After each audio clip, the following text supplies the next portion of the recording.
Hey, what's up guys? Talon Jeb here. I just want to go over my story. So a lot of you know me in the real estate world as a real estate professional. I help buy and sell homes, but not a lot of you know who I am or where I come from. So I'm not the product of a wealthy family. You know, when I was 13, my parents got divorced. My old man went MIA ever since then, and my mom had to claim bankruptcy. We lost our house, we lost our vehicle. I remember living with my grandparents for a while, and it was at that age I knew that if I wanted something in life, I was gonna have to work for it. So, you know, I was a kid that was 13 years old getting a job on the side. I was in a shipping department of a retail store, unboxing new inventory, boxing new stuff up. And I worked at 13 years old. And you know, my mom had 3 children, okay? So she worked her ass off for us, and she always made sure we had food on the table and we had clothes to wear.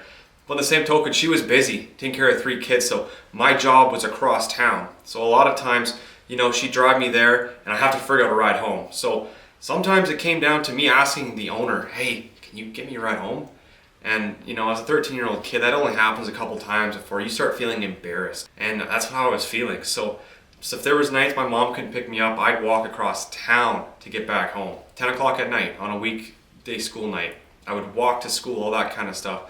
And this isn't like my life's so hard story. It's a story that I probably resonate with a lot of people like you. You know, I have this ambition, this tenacity now to make something of myself and create a life that my future family is not gonna have to suffer with. You know, I ingrained in myself at a young age that hard work was gonna be the key to any sort of success and comfort in life. You know, I'd also been playing rep hockey and I had to give that up. I gave up not only a sport that I love, but a social life too, you know, because I was with these guys 7 days a week. And once I had to quit hockey because we didn't have the finances, I had to sell all my hockey equipment. I wasn't with them anymore, you know? They weren't the guys at school anymore, being like, hey Tal, how's it going?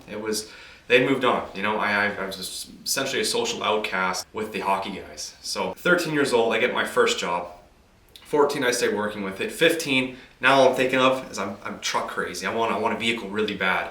And I remember telling my mom, I remember saying, hey mom, look at this truck I found, I really like it. And you know, it was about $9,500. And I remember her, she looked at me and she just laughed. She said, Talon, how are you going to get $9,500 to pay for that? I don't have the money. Where are you gonna get it? You're not gonna get a loan for it. And you know, I remember my first reaction being like, wow, you know, even my mom doesn't believe in me. And you know, side note, my mom loves me to death. She totally believes in my ability now, but at the time, I was the underdog. You know, I remember being like hurt by it and be like, what the heck? And you know, so I had 2 options. You know, I was going through this rough time in my life where we had no money. My old man was out of the picture, and you know, I was looking for comfort. You know, and there's 2 ways a person can make something of themselves when it comes to comfort. They can go and turn to drugs and alcohol to fill that void, or they can go and repurpose that hurt and that anger into something good. And you know, that's what I did. I went and I got a different job. It was a commission job, and I saved and I worked hard, and I wasn't the guy, you know, in high school going to the parties and stuff on the weekends. I was working my butt off. And in a year's time, I saved up $10,000. I bought my first truck for $9,800. It was a nice little red Ford. I spiffed it up with a leveling kit, some rims and tires, and I paid for it cash. Paid for the insurance cash, registration cash, and ever since then, it's just been a journey now, you know. I went from that job into the oil field. I put myself through college, and I got into real estate at 20 years old. And ever since then, it's just been like, how do I get to the next step? How do I get to the next step? And you know, I know that there's a taboo around speaking about money and stuff, but I refuse to be poor. I will not do it. You know, when I write out my goals in the morning, every single morning, it's millionaire by 30 years old.